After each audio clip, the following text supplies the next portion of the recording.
பொதுவா குரு பார்க்க கோடி நன்மை அப்படின்னு சொல்லுவாங்க. ஆனா குரு இருக்கிற இடத்துல பிரச்சனை இருக்கும் அப்படின்னு சொல்லுவாங்க. அப்படி ஏதாவது பிரச்சனைகள் இந்த காலகட்டத்துல மகர ராசிக்காரர்களுக்கு இருக்குமா? மகர ராசிக்காரர்களை பொறுத்தவரையும் குரு இருக்கிற இடத்துல மட்டும் பிரச்சனை இல்ல, நாங்க இருக்கிற எல்லா இடத்துலயும் பிரச்சனையா தான் இருக்கு அப்படின்ற மாதிரி இருந்தாங்க.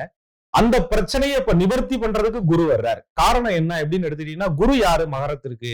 விரைய முயற்சி ஸ்தானாதிபதியா வர்றாரு. விரைய முயற்சி ஸ்தானாதிபதியாக வந்து சந்திரன் வீட்டுல போய் கடகத்துல உச்சம் அடைந்து அந்த வீடு கொடுத்த சந்திரனையே உச்ச குரு பாக்குறாரு. அப்ப மகர ராசிக்காரர்களுக்கு அந்த சந்திரனுடைய பார்வை குருவுக்கு இருக்கு, குருவோட பார்வை சந்திரனுக்கு இருக்கு. அதுதான் கஜகேசரி யோகமே அவங்களுக்கு கிடைக்குது. அதனால இது தனித்த குருன்னு நம்ம எடுத்துக்க வேண்டிய அவசியமும் இல்ல. இன்னும் கொஞ்சம் காலகட்டங்கள்ல குரு ராகு கேதுவினுடைய பெயர்ச்சி அமைப்புகள் வந்து இவங்களுக்கு நிறைய சப்போர்ட் சிஸ்டத்தை மகர ராசிக்காரர்களுக்கு கொடுக்க இருக்கு. அதை விட ஒரு நல்ல அமைப்பு என்னன்னா, முயற்சி பாவகத்துல குருவினுடைய வீட்டுல சனீஸ்வரன் அமர்ந்து அந்த சனி பகவான உச்ச குரு தனது 9வது பார்வையா பார்க்கிறதுனால இவர்களுக்கு ராசியையும் குரு பார்த்து ராசி நாதனையும் குரு பார்க்கிறது 7ஆம் இடத்துல இருக்கிறது நன்மையே.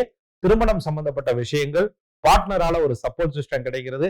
எதுக்குமே ஆக மாட்டான்னு சொல்லி வீட்டுல இருக்கிறவங்க இவங்களை இன்சல்ட் பண்ணது போக இவருக்குள்ள இவ்வளவு விஷயங்கள் இருக்குங்கிறத உணரக்கூடிய காலம், உணர்த்தக்கூடிய நேரத்தை குரு கொடுப்பார். கண்டிப்பா மகர ராசிக்காரர்களுடைய அந்த தன்மையை சுத்தி இருக்கிறவங்க நிச்சயமா புரிஞ்சுக்கக்கூடிய ஒரு அமைப்பு இந்த 7ஆம் இடத்துல இருக்கிற குருவினால உருவாகும். ஏன்னா 7ஆம் இடங்கிறது களத்திர பாவகம், திருமண பாவகத்தை சொல்றது, பார்ட்னர்ஷிப்பை சொல்றது. அதே போல வந்து நீங்காத சில பிரச்சனைகள், தடைகள் எது இருந்தாலும் அந்த மனத்தெளிவை குரு பார்க்கும்போது கொடுக்கக்கூடிய அமைப்பை சொல்றது.